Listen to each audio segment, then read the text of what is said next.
I'm at that point, that critical tipping point. I need to make the decision. It's always one of the hardest decisions of the year. There's lots going on. We're at the end of November. We're about to hit Christmas, and everything is starting to ramp up. Model manufacturers are putting big releases out, hoping that they're going to be a Christmas sales hit. There's so much going on, and I have to make this decision, and I dread it. I put it off all year. I don't think about it all year because it just bothers me so much. What is it that I'm gonna do? But now I've got to make the decision. We're at that time. The decision needs to be made. So, do I get my hair cut this week, or do I leave it to a bit closer to Christmas?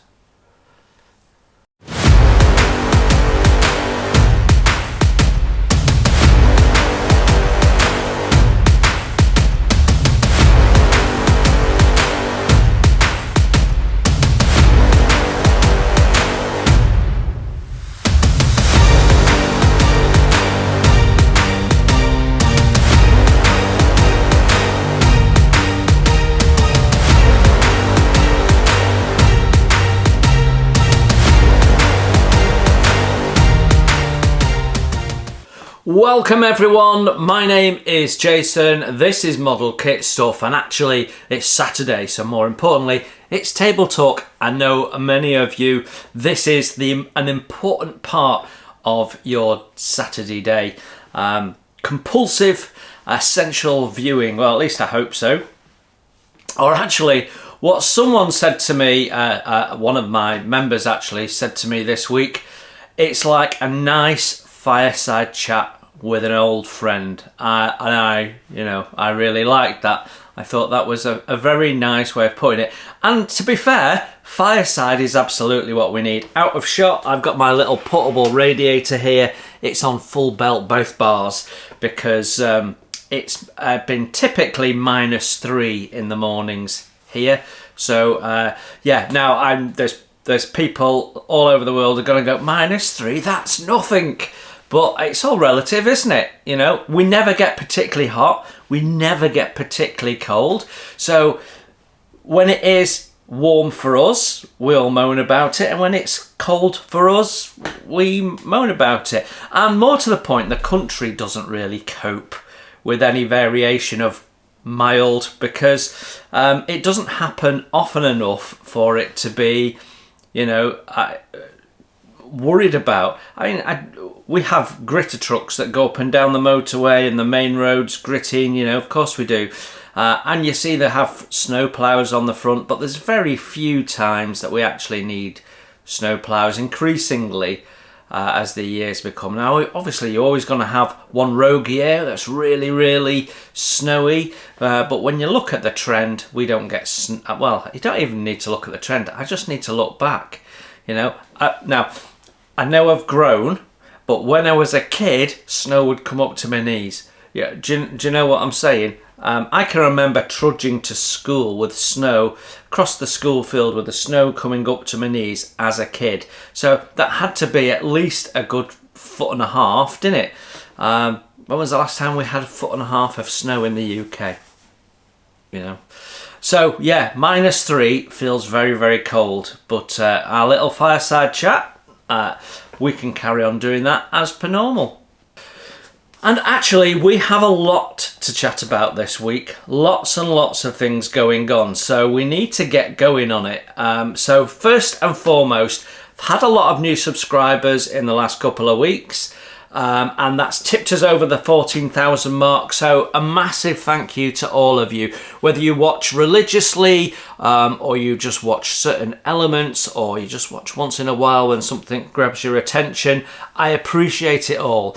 I especially appreciate those of you who take the time to make comments on the videos and say hello and share your views. I particularly love that, unless of course you just happen to be one of those idiots and they popped up again this week. They popped up again because of this. We'll talk about that in a moment. Also, if you're a member, I greatly appreciate that. We've been doing membership for a year like we talked about last week, and that continues to grow, and I'm hoping that in the new year, when a particular model kit comes out and we do a particular launch of some different things on the channel, that we'll see another influx of people interested in the members area. We call it the social group because we don't just talk about modelling, although that clearly is the main theme. It's what links us all together. So yeah, and a very nice group of people it is. And as someone said recently, one of the members said recently, the nicest area in the nicest modelling page on Facebook. So yeah, there you go. Not my words, the words of people who are actually paying to be in there. So, you know, I find that when you pay for something, you have a tendency to feel, certainly these days, to feel more at ease about being critical about things. And so it would be no surprise if someone said, look, I don't think I'm getting a return on my money, so I'm cancelling my subscription, you know. But no, to my knowledge, well, no one's certainly come to me and said that. There are one or two people who have unsubscribed, you know, as being members, but that's usually because of life events and what have you. So yeah, I think most people enjoy the members area, the social group, and you know, if you want to do that, now's the time, because any day, I'm recording this Wednesday, any day I am going to be getting one of these. You may have seen my review of it this week. We'll be talking about it in a sec, and I'm going to be giving it away to one of the members.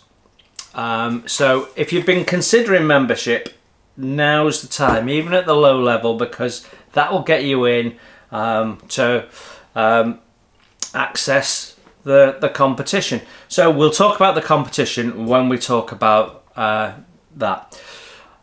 Okay, so if you've not watched Table Talk before, it's all about what's going on and what's coming up largely, and then we usually have a bit of a topic we chat about these days. Just like the channel over the last 5 years, Table Talk has also evolved over the last 5 years. We've had informal, we've had quite rigid structure. We're more back to informal, but there is clearly a structure. And the structure usually starts with, what did we get up to last week? So let's start there, shall we? So we actually kicked off this week on Sunday with a group build update, which was a little bit late because life's been happening. So yeah, and if you've not watched that and you might be interested in the group builds next year, go and see it, because we talk about the 2026 group builds. Now, I said in that video that I wasn't sure what we were going to do as a members build. We can talk about that in a sec. But yeah, that video, it was just giving you the instructions on what to do if you've been involved in the group build, particularly the floaty things group build, because it's given you a timeline for getting in photographs. But also, and this is massively, massively important, if you built or are in the process of building one of these, then you need to be listening up. If you have started or indeed finished an HM Sherborne because of my video series for absolute beginners, then we're going to do a showcase for it. So you're going to have the opportunity to take some photographs of your work at whatever stage you're up to now and send that in, and we'll put a video together and show everyone the work. I'm really interested to see what people have done with this. I'd also like to know if it's the first time you've ever built a wooden model before, because I think lots of people have got into this hobby because of that video series, in which case, you know, I'm massively proud that I've managed to get people into this. It's an amazing arm of the modelling hobby. It really is a beautiful thing, and you end up with a beautiful thing. So if you've been involved in the Sherborne builds at all, doesn't matter how well you've progressed, I'd like to see where you're up to. And it'll just give us a flavour, because not everyone will do it, but it'll give us a flavour for how many people got involved in the Sherborne over the last 12 months or more, because we actually started it at the back end of 24, believe it or not. So that nicely leaks into Monday, where we had the interview with Chris Watton of Vanguard Models. Those sort of videos, they're always a bit funny because they're a bit niche. You know, there are people that watch modelling channels because really what they're looking for is hints and tips and techniques and thoughts and principles for modelling. Some people really want the scientific answer for certain things, and other people just a much wider, broader church, and you know, if it's related to modelling they might well be interested and will watch pretty much anything you chuck at them. So an interview with Chris Watton is going to be of interest to people who are interested in wooden modelling primarily, but I have a fair number of those people now following the channel. So actually the video performed as well as a typical video that I put out, which surprised me. I thought it would probably underform and be a slow burner, as I call them, where, you know, over time it builds up. Now I don't really do much in the way of promoting my videos in this instance, because I knew it would be of interest for those specific people. I did post it on a forum I'm on in Facebook, a modelling wooden model ship forum in Facebook. I did post it in there. Somebody else put it into Model Ship World forum and shared it in there, and I think Chris also shared it on his Facebook page as well, the Vanguard Models Facebook page. So it did get about to people who perhaps not close to the channel. But not massively. It's not. I don't spend my time posting links on every modelling channel I can find and that sort of stuff, because statistically it's not worth the effort. What you get back from it's not worth the effort. But some people clearly found the channel through it, because I got new subscribers through that video, and you know, I thought Chris came across quite well. The sound quality wasn't quite where I wanted it, so my learning next time is to record the sound in two different ways. So I recorded that interview on my camera that I'm using for this. So my Canon 4K camera that we bought a couple of years ago, which is a really nice camera, and then I upgraded the microphone on it, so we were using that. And we were actually filming in a quiet part of a dining area. Maybe we should have kept walking and found somewhere a bit closer, but I spotted it. It looked perfect. The light was good, which was, you know, really important to me, because as I'd walked through the hotel to the show, because I went through the wrong doors, it was quite dark and dingy, so I was worried about the light as well. So we got good lighting, but the microphone picked up a lot of the background noise of people eating, talking, and what have you. So I spent a lot of time in the editing suite. First of all, I 100% isolated the voice, but that gave it a slightly watery, hollowy effect. So then we had to bring some background noise in, and there was a lot of messing around to get it where we got it. Now, I could have recorded it on my phone at the same time, because I've got little magnetic microphones you can pin to here. So when I go for a walk and I'm talking to camera, that's what I do. I have a little tiny microphone, and I've got two of them. So I could have put one on me, I could have put one on Chris, recorded the sound separately, and then just synced it to the video. So you know, everything's always a learning, isn't it? As Chris said about that, I'm learning all the time about this as well, and interviews is not something I've really done before. So it was a big learning for me. But I think all in all it came out well. And the reason why you see me cut in asking the questions is because you couldn't really hear me asking them. And but I think all in all I got across what I wanted to get across in that video, which was, you know, really the idea of the interview, if I'm honest with you, was partly because I knew people would be interested to hear from Chris, but partly we're warming up for surprise, and I'm getting excited about it. I know other people are getting excited about it, and you know, it's just let's build some momentum for that. And for me, that momentum will ultimately end up in building it on the channel, and I'm hoping that that'll bring some people in. For some people that means that they'll discover Vanguard models for the first time, but also, you know, it will help Vanguard models in terms of, you know, people being aware of it and what have you. And I think that's important too.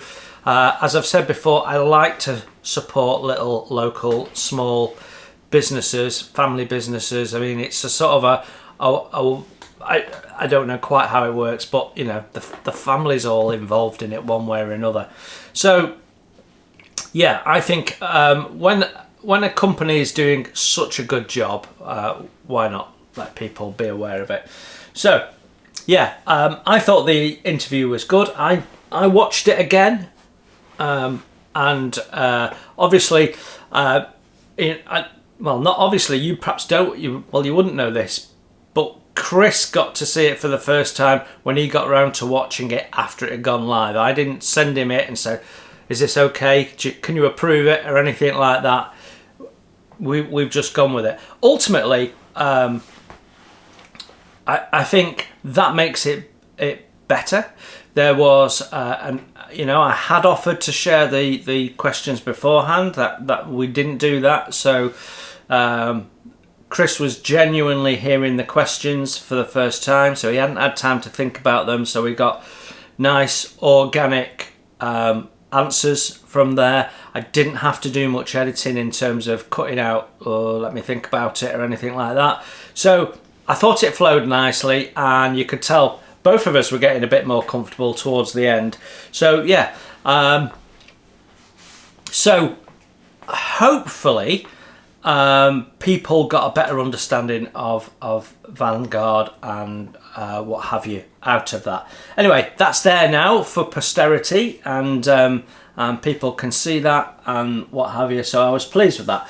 That then brought us on to Wednesday. Have you noticed what connects Sunday, Monday, Tuesday together? There's been a model kit stuff video on all of those days. In fact, you've had one every day this week, you lucky people. And that, as I look at it, it's carrying on for at least another week. So I put this out on Tuesday. And what you saw there was a genuine video of me having a good old muck around with this brand new airbrush. Now, if you've not seen the video and you do airbrushing, it's worth going and having a look. Unfortunately, when you bring out a tool review on something that's a high ticket item, there's always someone who's got a point of view that might differ from mine. I don't mind that at all. I really don't mind someone having a different point of view. You know, I'm sharing what my thoughts are whilst you are with me on camera. So you're seeing what I'm seeing, but you can't necessarily get the full experience, and that's what I try and convey in the video. So when we're talking about this, you know, I could immediately feel this is really nice and light. That's why I got the scales out and weighed it. And genuinely, I enjoyed using this. It was really nice to use, fits in the hand really well, it's comfortable, it looks awesome. Everything about it was really good. And then you get some people come along who don't know what they're talking about and prove that to everybody. So there was one person who said, I would buy, I can't remember what the brand was, but I have 2 of their airbrushes. I would buy this brand over that pile of scrap anytime. Well, if you've not got the airbrush, how do you know? How do you know you would? I mean, it's just a pointless comment. You know, okay, you like a brand, you don't want to explore other brands, fine, up to you. We don't need to hear about it. Go away. So once again, I'm blocking people. I can't remember if it was 2 or 3. Most people that follow this channel and has been following it for any length of time know that my integrity is really important to me, and I wouldn't say something that I didn't believe. So I believe this is genuinely one of the nicest airbrushes I have ever used. That's why I'm saying it. And one of the lucky members is going to find out when I send them one for free. It's a really nice airbrush. Is it the best airbrush ever made? I don't know. I've not tried them all. Can't really tell you. What I can say is it's better than any other airbrush I've ever had. And that includes the big brands that everyone pays lots of money for. You know, it's... Brand has been something that's been quite a big topic this week, and we will come back to it a little bit later on. But yeah, don't just disregard something because you've built up a previous view. Always have an open mind. Always have an open mind. You might get this and think, actually, it's not as good as an airbrush as perhaps I thought it was going to be. I can only give you my view, and my view is I enjoy working with it, and I had a good play with it for another hour or so off camera, and I enjoyed using it. Is it perfect? No. What is? But I've had no issues with it so far. In fact, the only issue that I would say that I have is this little bit here, this silver bit. That's been a bit tough to undo. And I couldn't actually initially undo it, which is why I didn't fully strip it on the video. And then I had to play with it later, and we've managed it. But they all get hand assembled when they're tested before they get shipped out. So yeah, but yeah, it's a lovely airbrush. I've enjoyed using it. If you are interested in any of the Gaahleri products, don't forget you can get 10% off with me. That is not me promoting Gaahleri. That's me saying if you make a decision to buy from Gaahleri, why not get the 10% off that I can get you through Gaahleri? That's all. It's not a promotion. You're all adults. Make your own minds up about these things. So at the end of the day, I enjoy the product, but you might be, you know, I'm only ever going to use Badger. Which would be a real shame, because if you try anything other than a Badger, you'll find out how rubbish Badgers are. Now, of course, they're not rubbish, really, but I've got rid of all my Badgers because I bought 2 Badgers and they were just horrendous. Not to use, very, very nice to use.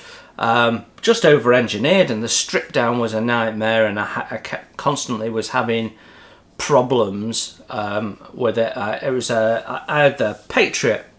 I couldn't be doing with it. I actually ended up selling it 6 months after I had it for 50 quid to someone who was an absolute avid supporter of all their products. So yeah, I sold it to him for 50 quid, and he's happily using it now, whereas I just wanted to chuck it out of a window. So, you know, we're all different. We're all different. For me, that's a really nice airbrush, and you shouldn't go out and assume that spending the most money gets you the best kit, because that's not the case, and that's certainly not the case with pretty much anything in life. And what I'd say is, when you watch a video, whether it's mine or in other channels, and they're doing a tool review or they're doing a product review, take on board what they're saying, but make your own view up. Maybe watch some other channels' views. Maybe think about, why is that channel saying what it's saying, but make your own mind up. You know, you're adults. Take the facts, make a decision. Don't go off what any channel, including mine, says. You make your own mind up. What I'm trying to do is share with you what I know and what I see and what I feel. And you know, I continue to work with products or companies where I've come to trust their products. So I continue to work with Gaahleri because all of their products have worked really, really well for me. I mean, I have their, I think they call it the air clamp, which you mount 4 airbrushes in. I've not even done a tool review or anything like that of it. I bought it because it looked like a great product. It's a brilliant product. I haven't shared it with everyone. So I am a customer of Gaahleri. I do buy things from Gaahleri as well. So I bought extra paints, I've bought extra pens.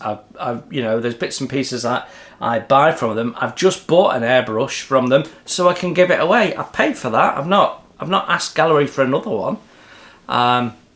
So yeah, I believe in their products, which is different to saying nice things about their products so I can get more freebies. There are definitely people out there who would sell their soul for an airbrush or quite a bit less, to be honest. Yeah, let's move on. And that moving on brings us back to another company whose products I truly believe in, which is back to Vanguard Models again, and the first impressions of the Duchess of Kingston Royal Yacht. What a lovely looking kit that is. It's been on my radar for, well, over a year. In fact, probably since I first discovered Vanguard. I'm gonna get that at some point. Finally got it. A really, really nice looking kit. Perfect? No. And Chris himself, if you look in the comments in that video, has said there's 1 or 2 things he'd do differently now because he's discovered new products and got new ways of working. He certainly said to me the little photo etch handrail that goes around the companionway, that he'd do that differently now. For me, there's a couple of areas where you need to think about maybe a little bit of an upgrade. The handrail is one of them.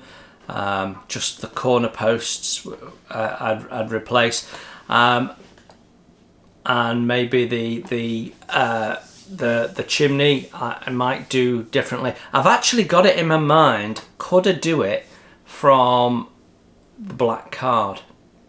So in all of these kits where you've got anchors, you've got some black card. And it works really well as a strap, and I would say that you could use it very effectively to make brackets for beams. So the triangular brackets that you get on beams and things like that, I think it would be good for making those, even some hinges and stuff like that. I'm wondering if I can actually use it to form a chimney. It would certainly give us a nice scale effect.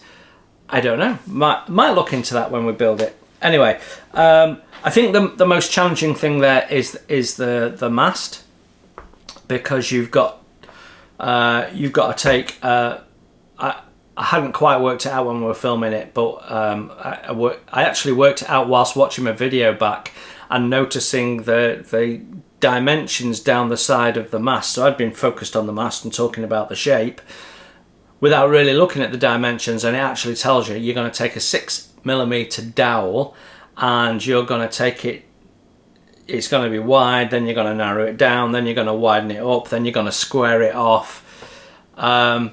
Yeah, interesting. I have done it before. I've only ever done it once before, where you've got this tapering that then leads to this conical support. And I think it was, and I said this in the video, it might be a separate part. It's not.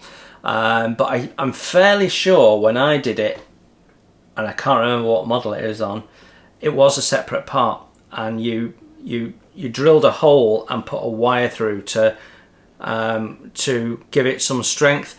but lining it up was an utter nightmare. So I prefer to take it out, so it's get your measurements and get cutting and what have you. So it'll take a little bit of time to do that, but it'll look good when it's done. But yeah, a thoroughly nice kit. We will be building it on the channel, but don't ask me when, because I just don't know. What I can tell you is, in the way of wooden builds, because I do get asked fairly regularly, we're building the Lady Eleanor now. Where I am is I'm about to weather the hull. Then I'm about to add all the various deck fittings. Then I'm putting the masts in. The deck fittings and the masts are already done. Everything about them is done. They're built up, they're clear coated, they're prepped, they're ready to go. So that will be fairly quick for me to do. Then I've got to dye and prepare the sails. That will be time consuming. I'm also going to put the little tie, I don't even know what they're called, but the things that they use to tie the sail up when it's stowed away. I'm going to be adding those on. So we've got some little extra bits to do. I've got the fisherman to finish painting. I've got nets to do, which I was hoping to do last weekend, didn't get to. And then in that grand finale, we'll pull it all together. That's what I've got left to do on the Lady Eleanor. A month or so ago, I was saying I think we're probably going to get it done within this year. I think the reality is it's going to tip into next year to get that done. Just because of the extra bits we're doing, and I don't know how much time I'm going to need around the sails. What I need to do is have a nice dry day so I can soak the sails and then hang them out on the washing line to drip dry. So yeah, I don't know. So we've got Lady Eleanor doing, then we're going to do the Grecian, and that will be different to what we've done so far, not just because it's an American ship, but because it's got more complexity to it. We're doing copper tiles for the first time, and you know, we're taking everything that we've learned before and I'm building on it. It'll be the first time we completely paint everything. You won't be seeing any of that wood. Everything will be painted, other than the deck, obviously. But I think there's very little wood on there that gets unpainted one way or another. So we'll be focusing more on painting, and rather than brush painting, airbrushing and methods and tips and bits and pieces like that. And then we're going to do the adder. So well, absolutely, that's my next two builds after the Lady Eleanor, but we are going to start the surprise. We are going to build the surprise, and we're going to do that in a slightly different way. For you guys, the subscribers, the people that watch, you will get that in an update format. This is where I've got to with the surprise. For people that want to buy into membership, there will be some extras. We're going to do some live. Building, and to allow me to do that, I've had to make a little purchase, and it's this. So I went to IKEA. We'll be talking about that in a sec, and I purchased this. So this is a phone holder with ring lamp. So that's going to allow me to have this camera pointing down at my desk like it does when I'm doing my builds for my build videos, but have this pointing at my face, so we can do picture in picture, and I can live stream, build and talk. You can see me, you can see the build. That's the plan.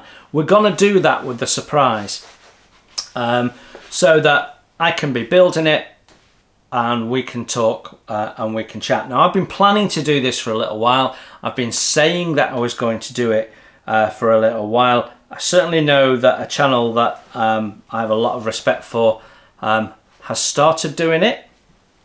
I don't know where they got that idea from. So yeah, we're going to do that's the plan. I need to do a test run with it.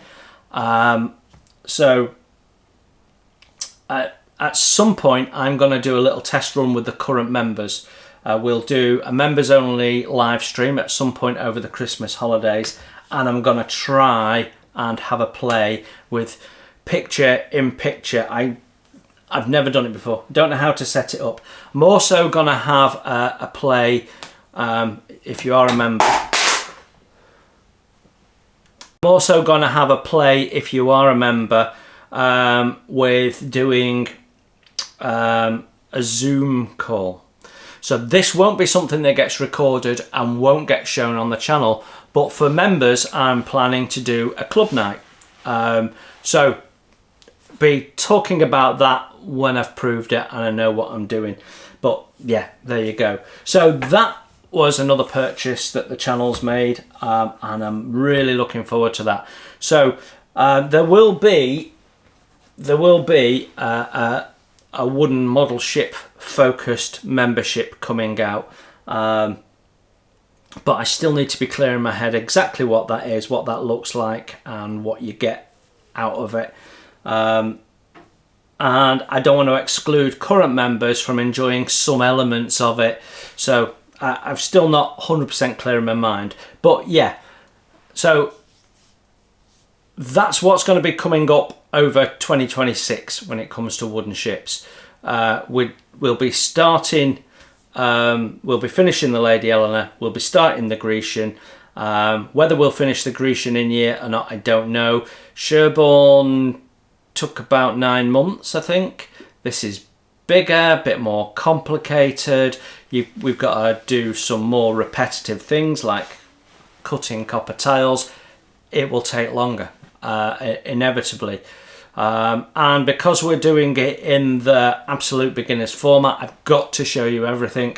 I can't skip it and go, there you go. I've done the first and second planking and I've painted it all up.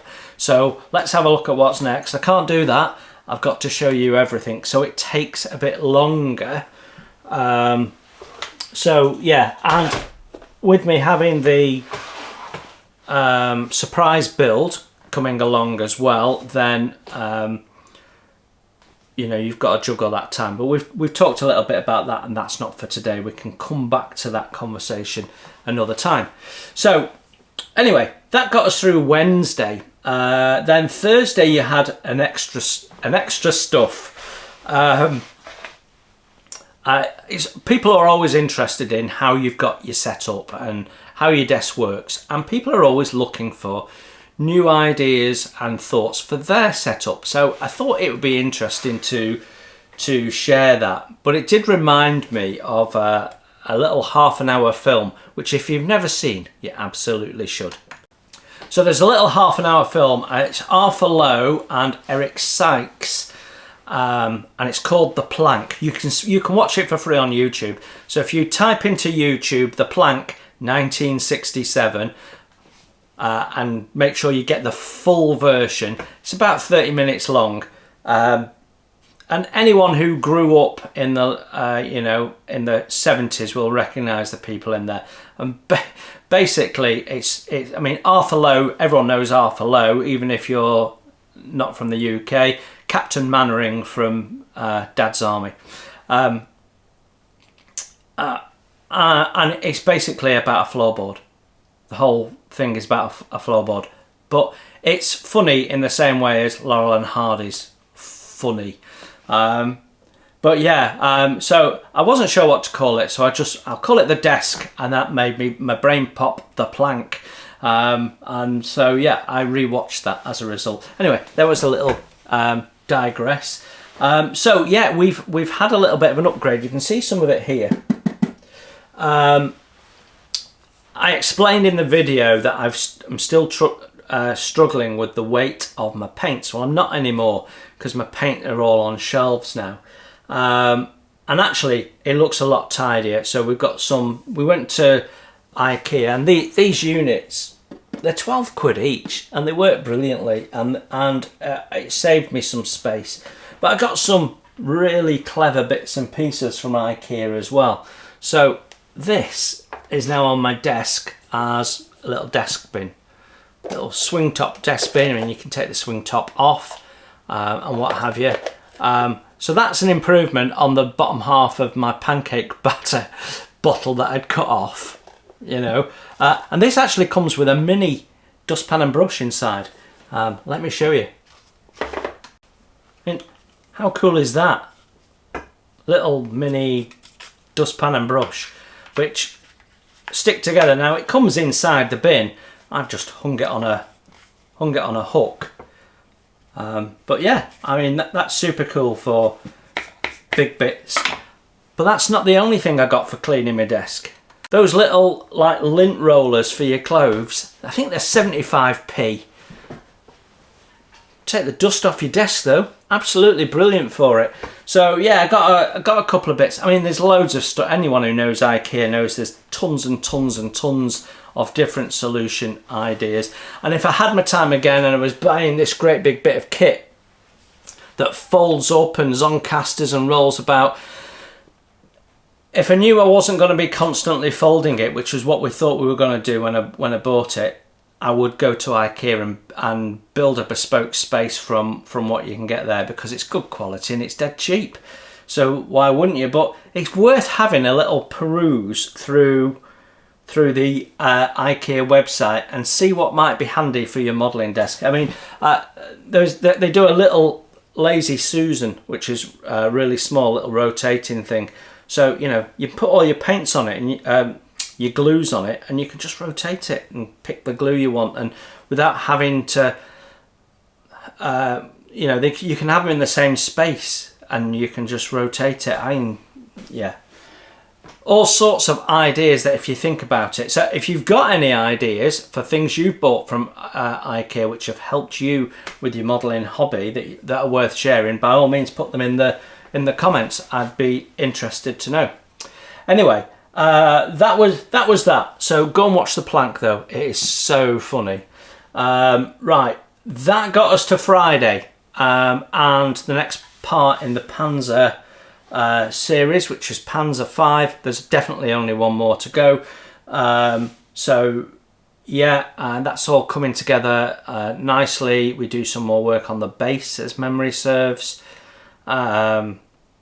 Yeah, and we've got some of the smaller parts painted up. So, you know, it's all coming together. I think we do some weathering on the wheels and tracks, whatever.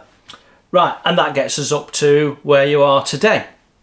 So, in terms of stash ads, well, what we've bought was mainly stuff from IKEA, and we've just sort of talked about it. Although I ordered this weeks and weeks and weeks and weeks ago on Amazon, and that turned up this week. So it's a Plymouth Roadrunner. There you go. AMT. It's a 2-in-1 set. So it's got red line and Goodyear printed tyres, and you can build the kit in 2 different ways, I think. Yeah, so yeah, it's the customizing kit, so you've got all sorts of bits and pieces in there. So we added that. So what's that now then? 2, 4, 6, 7, 8, 9. I think that's 10 cars I've got now in the stash. That's plenty. The job is done there. So, oh no, I might well be buying a ZZ Top model kit off a subscriber in the USA. So he's emailed me today with the pictures. I haven't had a chance to look at it, so I'm going to have a look at that. Then I'll get back to him, and it's all about the cost.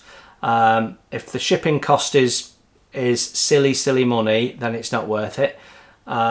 But I can't find it in the UK at the moment. I'd love to have it. It is slightly different to that, more different than I remember. You know, it's not got anyway. So yeah, there might be another one. Such is life. Right then. So what's coming up next week? Let's just briefly go through that. So Sunday, members only build, my Wheelie Things build, General Lee Part 3 will be out. I can't see over my model kits, they're in the way of my screen.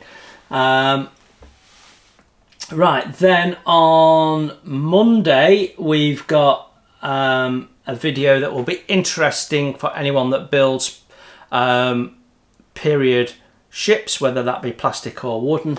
I show you in detail how to tie Bailey pins. Then Tuesday there's a little video going out to tell you to start sending in your showcase pictures. Then Wednesday we have the first impressions of the Type 42 ship that we got from Telford. Thursday we should have video out on the boat show at Blackpool, all being well. And then Friday should be the Eagle build part 5.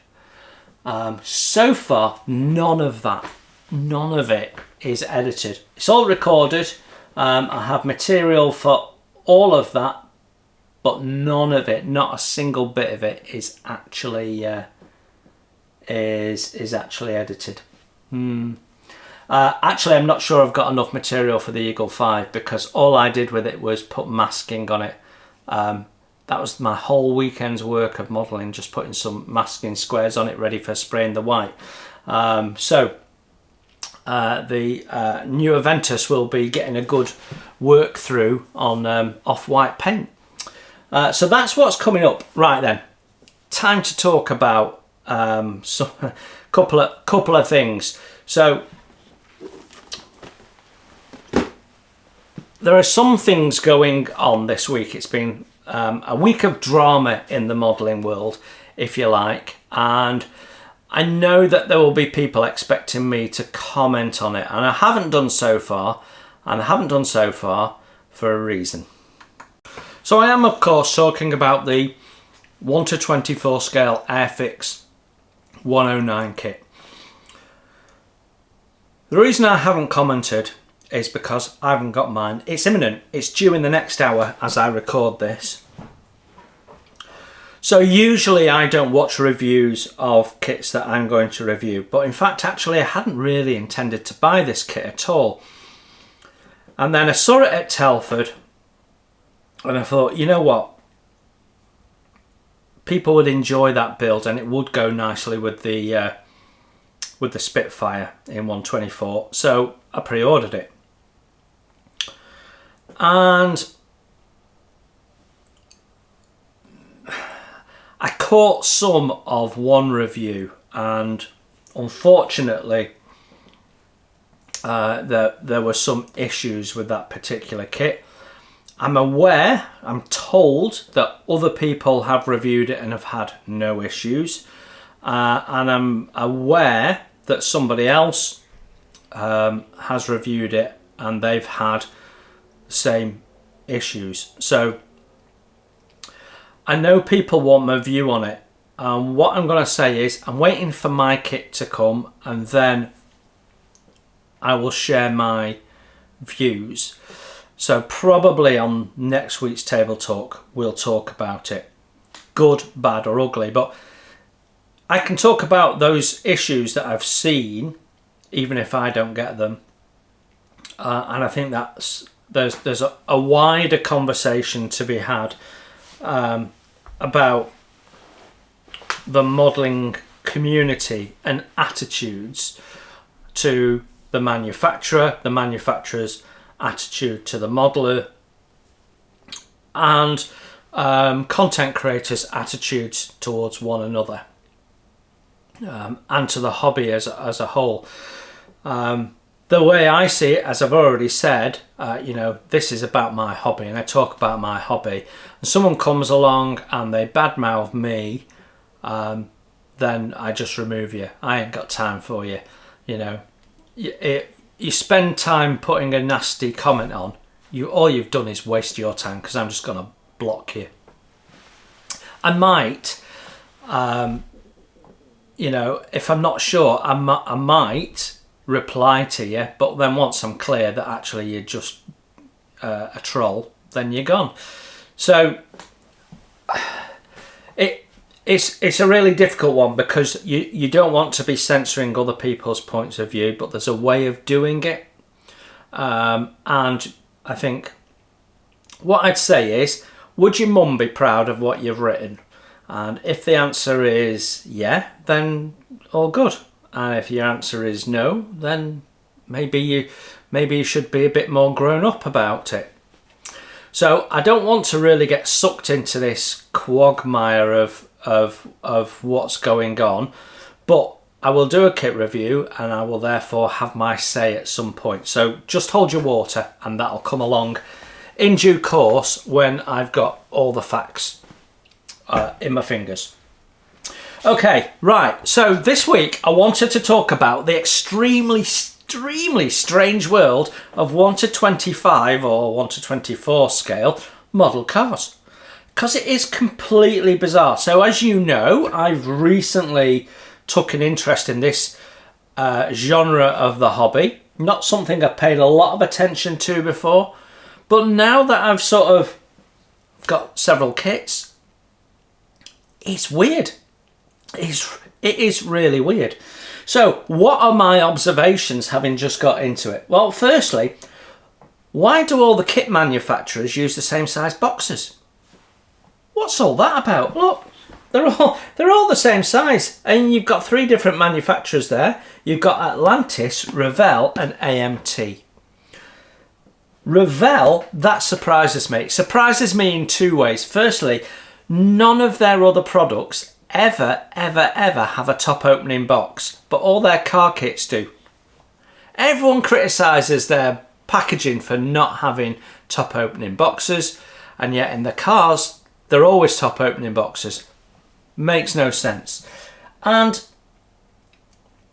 I just don't get it. And they don't do that size box for anything else. So why are they specifically doing it for cars? Because other manufacturers are? Is that what it's is there a law? Maybe in America there's a law that a model kit that's a car has to come in this size box. I mean, if you're AMT and you start manufacturing model cars, I understand. I really do. It makes sense. The box length allows you to put a car body in it. It's almost perfectly a car body length. So it makes sense from that point of view. But why are you piling all the sprues up? Why aren't you spreading them out and maybe putting that width-wise and having a flatter rectangular box like many kits? It's strange. Why is that? Does someone know? If you know, then I don't mean I could have a good go at speculating. If you actually know, if there is a reason, I'd love to know it. But it's just weird. A 125 scale car has to come in this very strange box. I've put that upside down, haven't I? That's not helpful. It's just weird. Very weird. But it's not the only thing that's weird about 125 model kits. Why are they all white? White plastic is horrendous to work with. You can't see the detail. I don't know if there's something about colouring that changes plastics, but white plastic always seems to be really rock hard, and it's not the best plastic to work with one way or another. And yet all model cars, almost all model cars, seem to come in red. I've not looked at this in white. The reason why I said red is because I've not looked in this, and I was just wondering if this was red because it's a red car. Nope. No, it's actually sort of white. Off-white. That's AMT. So that's off-white. I know the Revell pickup is white because I've looked at it. I know the Revell Roadster is because I've recorded the review of that now. So why are they all white? What's this thing about cars having to be in white plastic? What? I mean, it doesn't give you any advantage because almost everyone would prime this before they did anything with it. So it's really strange. But it's not the strangest thing about 125 scale cars. That's the strangest thing about 125 car. What on earth? Why are we chroming parts? Most people appear to strip the chrome off. Why? Because when you cut the sprue gates off and then sand it back, you've ruined it and you can't touch up the chrome. There are some parts that the sprue gates are engineered in a way that you're not affecting the chrome on very recent kits, but most of the time you can't use them, so you've got to strip it off anyway. So I mean, why do it? If this was 135, it wouldn't come with chrome parts. It's bizarre. It's absolutely bizarre. I mean, I sort of get it. 40 years ago, when you couldn't get a decent chrome paint, I sort of get it then. But now, 2025, why are we still doing that? I mean, we've got good chrome paints. You just paint it. And a lot of the parts that are chromed, you know, you don't really want them chromed somehow, so it's a bit strange. And when it came to this Revell one, the one part you really, really want chromed, let me just dig it out because it's funny. I mean, it's typical Revell, actually. So, Revell Roadster, there's two parts on there that you absolutely, definitely would use chromed if you could. One is your radiator, absolutely, and the other one is your little headlamps. If you could use those chrome, that would be absolutely perfect. But you can't, and the reason why you can't, well, in the case of the grill you could have done, but they'd managed to get a little hair on it, so that's got to be sanded off, so that'll take the chrome, and it's on the front face, so that's that stuffed, isn't it? But what they've done with the headlamps is the headlamps have a mounting hole. They've even gone to the trouble and expense of slide moulding it so that they can put a little hole in the base of the headlamp so you can mount it on to something. Which means the sprue gate is on the top of the headlamp. So when you've cut that off and sanded it back, you've sanded all the chrome off the top of the headlamp. So you've got to strip it and repaint it. The one thing you definitely really want chromed, you can't use. I mean, duh. Just engineer it differently so the sprue gate is on the fitting bit that you've got to sand anyway. I mean, come on. But why even do this? Why are we doing chrome? That is bizarre. In 2025, it's bizarre. It's a very strange world, car model kits, that I've just sort of walked into. And as someone who's never really thought about car kits or built car kits, coming from the absolutely makes sense world of plastic model ships, this is just bizarre. Yeah, absolutely bizarre. If you build cars and you know any of the answers to these bizarre enigmas, I would love to know. Why on earth we are chroming car parts at this stage in man's evolution? It must have occurred to us that this isn't making sense anymore. Possibly it makes sense for one or two parts, but I mean, and glass. Why is it in all the cars that the glass is moulded in one piece? So you get loads of distortion, and it's just a rubbish way of doing it. Why are we still doing it? So you get an old kit that's reboxed, I understand it. But when you're getting a kit that was that was tooled 5 years ago, why are we still doing it? It is strange. The model car world is definitely strange, and I've looked at it and gone, what are we doing here? It's really interesting. The other thing I've noticed is they're all about the same price. So they're all somewhere between £30 and £40, these kits. And I don't know whether the chrome bumps the price up. I suspect it does. Oh, that is DPD telling me that I'm a few minutes away from my Spitfire. But I don't think you're getting a lot of kit in there for £30 to £40. You're getting horrible plastic, really horrible instructions in the main. I mean, even the Revell kits, they're not the typical Revell instructions. They're clearer than AMT ones, but why are we using the same standard size boxes? I mean, it's like we've never moved on from the 1960s in the model car world. It is really, really strange. I mean, obviously a lot of these kits are reboxes of older kits, but not all of them. And yeah, very odd, very, very odd. So if you can enlighten me as to answers to all of those questions, I would love to know. Okay, there you go. That's it for this week. Next week, we're bound to be talking 109, so make sure you come back. If you're not a subscriber, hit subscribe and then you won't miss that conversation. In the meantime, if you've not pressed like already, please do. It helps other people find this video. Enjoy your modelling week. That's what it's all about. I will see you very soon. And until then, bye for now.